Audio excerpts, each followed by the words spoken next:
So gusto mo i-secure ang bahay mo sa Minecraft dahil lagi napapasukan ng mga zombies at creepers at kung ano-ano pang mga elemento, kaso nga lang hindi ka marunong.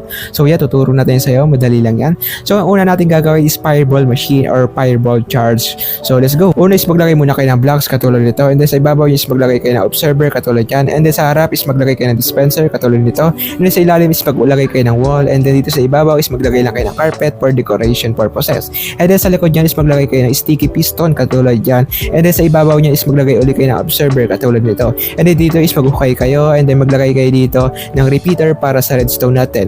Syempre maglagay kayo dito ng lever para ma-activate. So okay na yun guys. So ang gagawin nyo na lang is maglagay kayo sa loob ng fireball or fire charge katulad nito. Bali ito yung magiging bala ng ating machine. So let's start. So as you can see, gumagana naman siya at sobrang lakas niya. At kung nakukulangan pa kayo is pwede nyo pang dagdagan. So ulitin nyo lang yung ginawa natin. So katulad nito is dinadagdagan ko pa siya. Mas maganda kung mas mahaba yung gagawin natin. So ngayon is paglalagay tayo dito ng mga zombie para matest yung ating machine kung effective ba. So let's go. So as you can see naman guys, is sunog